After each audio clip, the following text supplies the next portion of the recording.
इधर कोरोना के मामले लगातार बढ़ रहे हैं। ऐसे में अगर एक पूरी बस्ती या रेड जोन की पूरी आबादी का टेस्ट करना पड़े, यानी कि लार्ज स्केल पर टेस्टिंग करनी पड़े, तो CSIR की तैयारी इस दिशा में चल रही है।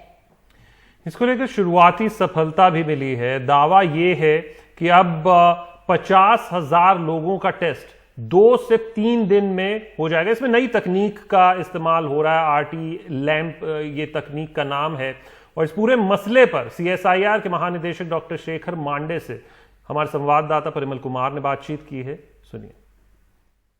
कोरोना को लेकर तरह तरह के टेस्टिंग किट तैयार हो रहे हैं और CSIR ने भी कई किट तैयार किया है। और हमारे साथ इस वक्त CSIR के महानिदेशक डॉक्टर शेखर मांडे हैं। सर, अब तक कितनी किट ऐसी तैयार हुई है या प्रक्रिया में है जो कोरोना की जांच कर पाएगी? ऐसा है कि जब से कोरोना शुरू हुआ है तब से सबसे गोल्ड स्टैंडर्ड जो माना जाता है फील्ड में वो RT-PCR है, और वो काफ़ी जगह हो रहा है। आज के दिन में भारत में कई जगह पर RT-PCR हो रहा है। लेकिन RT-PCR के अलावा हम लोग कुछ करना चाहते थे जो तेज़ी से हो, जो सस्ता हो। तो इस दिशा में हम लोगों ने 2 किट्स तैयार किए हैं।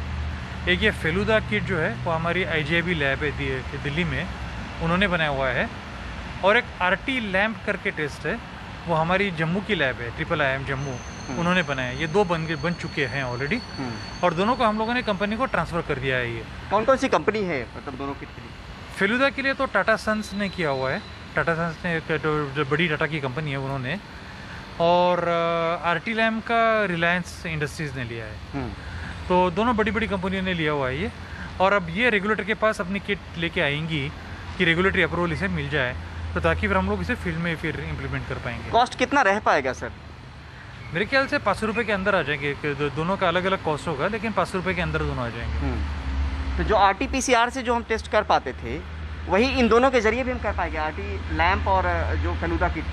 जी, तो दोनों का कॉस्ट काफ़ी कम रहेगा RT-PCR के हिसाब से, और जल्दी में भी हो जाएगा। ये RT-PCR को जितना टाइम लगता है उतना टाइम नहीं लगेगा।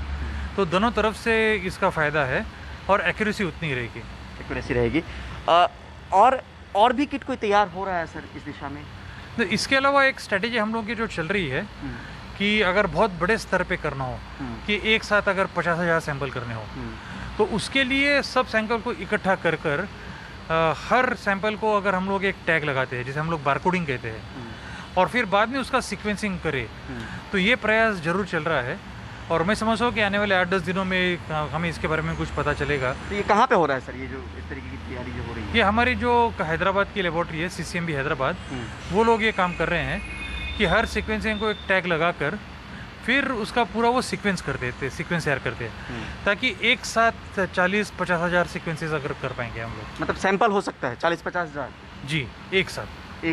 जी। और कितना वक्त लेगी सर, अगर कुछ अभी समय? इसको क्या होता है कि सैंपल को प्री प्रोसेसिंग करने वगैरह में टाइम लग जाता है, तो ये करीबन 2 या 3 दिन ले सकती है। तो लेकिन इसका महत्व इसमें नहीं है कि अगर आपको कोरोना हुआ है या नहीं हुआ है।